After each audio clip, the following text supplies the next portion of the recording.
hemos querido presentarle a usted las entrevistas con quienes integran la terna enviada por el presidente de la República al Senado para que de ahí surja quien ocupe la vacante que dejará la ministra Margarita Luna Ramos en la Suprema Corte de Justicia. Y hoy me da un enorme gusto, se lo aprecio mucho, que me acompañe en el programa la doctora Loretta Ortiz, académica y quien es parte de esta terna. ¿Qué tal, Loretta? ¿Cómo le va? Bien, muy buenos días. Bueno, preguntarle de entrada, ¿cuál es su proyecto? ¿Cuál es su interés? ¿Por qué el interés de ser ministra de la Corte? ¿Y cuál sería su proyecto en caso de que el Senado de la República pues se decantara en su favor? Bueno, el interés es que toda mi vida profesional he estado preocupada por lo que se llama el derecho de acceso a la justicia y sobre todo por las víctimas de los delitos. En caso de llegar, pues haría visible todas estas injusticias, sobre todo el escenario actual, que son cantidad de desaparecidos, ejecutados, feminicidios, etcétera. Entonces atraería los asuntos a la Suprema Corte para hacerlos visibles. Y ¿qué? Para sí, adelante, por favor. el derecho de acceso a la justicia, precisamente. Bueno, yo quisiera preguntarle también, ¿cómo evalúa usted la Corte, el papel de la Corte, cómo se desempeña actualmente? ¿Cuál es su balance? Se han dado avances, sin embargo han sido estos lentos, no como deberían de haberse realizado a partir de la celebración de dos instrumentos fundamentales en materia de derechos humanos, que son la Convención Americana y el Pacto Internacional de Derechos Civiles y Políticos. Estos instrumentos internacionales los ratificó México desde 1981 y no se hizo la reforma para hacer efectiva la cristalización de los derechos humanos consignados en estos instrumentos hasta la reforma constitucional de 2011. Bueno, y esta reforma constitucional, sí, desgraciadamente por la Suprema Corte, no ha sido correctamente interpretada, es decir, el criterio jurisprudencial se queda corto, muy corto además, porque pone por encima la Constitución en caso de conflicto y por debajo de los tratados de derechos humanos. ¿Cuál es su opinión sobre la división de poderes? Y también me gustaría que en ese contexto me dé una opinión sobre los organismos autónomos y la importancia que usted les concede. En el caso de la división de poderes es una piedra angular de todo gobierno democrático. Y está consignado en casi todas, si no es que todas las constituciones. Si se hace un análisis de derecho comparado, se puede ver que se habla de ese principio fundamental, desde luego, la separación de los poderes y la autonomía e independencia de estos. Es una piedra angular para tener un gobierno democrático. Igual en el caso de los organismos autónomos, para que puedan realizar sus funciones y competencias, requieren marcar su separación, sobre todo del Ejecutivo. ¿Sería un error entonces que la Suprema Corte, por mencionar específicamente este caso, pues concediera la razón en todo al Ejecutivo? Sí, no, eso no procedería por parte de la Suprema Corte ni de ningún ministro de la Suprema Corte.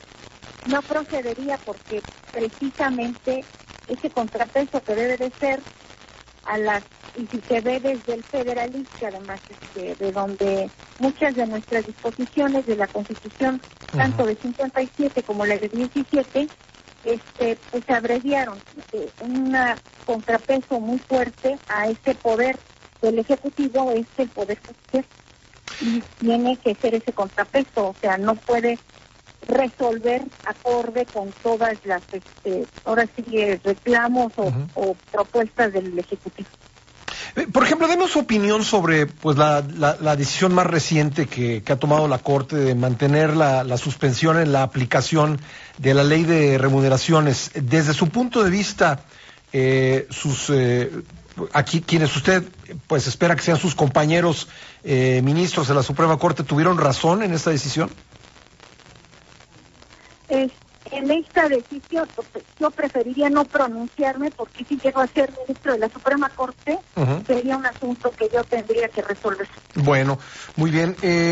Usted sabe que ha habido señalamientos respecto de esta terna en cuanto a la cercanía de las tres personas que la integran con el presidente de la República, y hay quien piensa que pues eso no es conveniente para asegurar la autonomía del Poder Judicial y de la Suprema Corte. Me gustaría conocer su opinión al respecto. Sí, en el caso de servidora, los señalamientos son, bueno, los últimos, porque han sido varios, pero los últimos son totalmente infundados, ¿no? Mi matrimonio con José Agustín Ortiz Pinchetti es en segundas nupcias. Yo ahora sí que tengo mi trayectoria propia. Me contraje matrimonio en segundas nupcias en 2002. Desde los 23 años empecé a dar clases en la Escuela Libre de Derecho. A los 26 concluí el libro de texto, mi primer libro.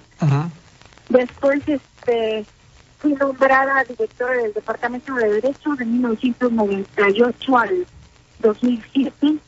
Miembro del Sistema Nacional de Investigadores. Tengo 9 libros de 80 artículos especializados publicados en revistas nacionales y extranjeras. Consejera de la Comisión Nacional de Derechos Humanos, panelista del Tratado de Libre Comercio, consejera legal especial también del Tratado de Libre Comercio de América del Norte. Es decir, mi trayectoria, mi carrera profesional la he hecho yo, y me ha costado a mí. Y mi esfuerzo lo he hecho yo, no con la ayuda de mí. Si eso no fuera suficiente, además, tenemos que las facultades que va a ejercer mi segundo esposo, José Agustín Ortiz Pinchetti, pues se van a limitar a lo que es la función de un fiscal electoral, que son la persecución de delitos electorales. Estos asuntos, si se van a revisión, se ventilan en el Tribunal Federal Electoral. Sí, así es. A la Suprema Corte de Justicia solamente llegan las acciones de inconstitucionalidad según el artículo 105 de nuestra Constitución, fracción segunda. Entonces, de caso de llegar un asunto en materia electoral sería abstracto. Hagan de cuenta que se redactara una reforma en materia electoral y que esa es la que se tendría que resolver, no el asunto de la detención de una persona por haber cometido fraude electoral. Entonces, ¿usted no siente en su caso comprometida su independencia de criterio por su relación con el presidente, su matrimonio, su vinculación con Morena? ¿Usted siente que no está comprometida? No, ya es un asunto, yo ya renuncié a la militancia, y la cuestión de la ideología, es bueno que lo apunta, la cuestión de la ideología es como el derecho a profesar una religión. Todo el mundo tiene el derecho, en los instrumentos internacionales, a tener una ideología, y no puede ser discriminado por esta causa. Pues bien, por último, doctora, me gustaría conocer su opinión respecto de si usted cree que México requiere de una nueva constitución o no.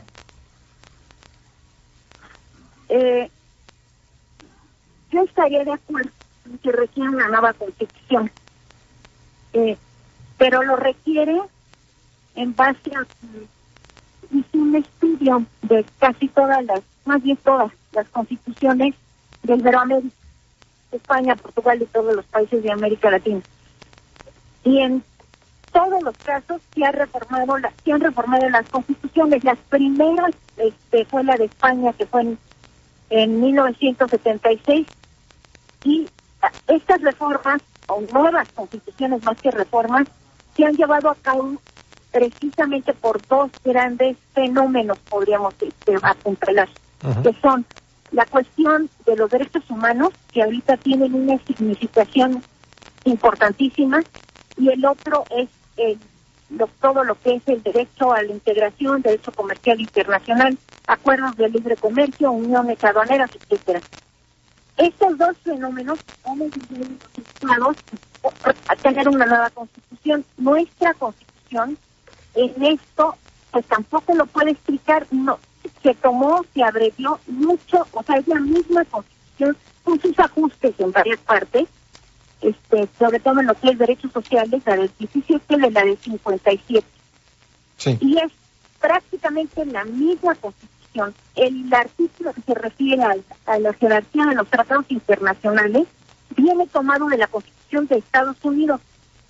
la de 1797, o sea, es decir, es una disposición que ya no se ajusta a nuestra realidad, está muy lejos de poderse aplicar y de resolver los problemas que tenemos actualmente. Bien. Entonces, desde ese punto de vista, pues sí se requiere una nueva constitución que ayuda a eso, a problemática. Un ejemplo de los problemas que podríamos tener. En el caso de Europa también se ha reformado las constituciones para dar cumplimiento a las sentencias del Tribunal Europeo de Derechos Humanos. Si nosotros ya tuvimos un caso, el caso Radilla, la Corte no sabía cómo actuar, o sea, cómo resolver. El asunto está por darle cumplimiento a las sentencias de la Corte Interamericana de Derechos Humanos. Puede ser alguna que diga, vas a tener que liberar a tal persona porque no se cumplieron las garantías del debido proceso legal, entonces la vas a tener que liberar. Y en nuestra Constitución no tenemos una sola disposición que vea un escenario así. Este tema.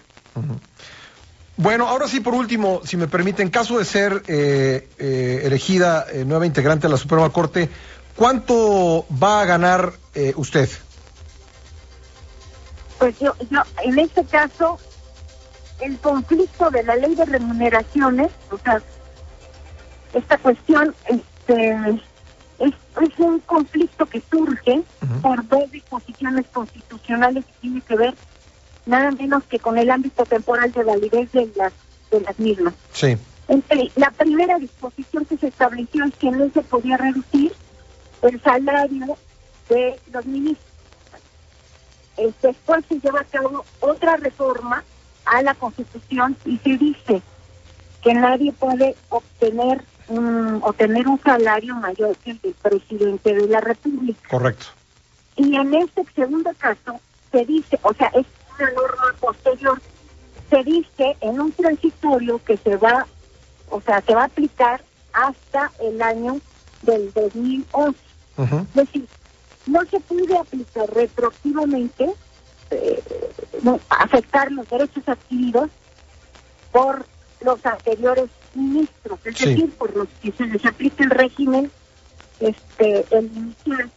En cambio, a los que vamos a entrar, esa es mi perspectiva, no sé cómo vaya a funcionar esto.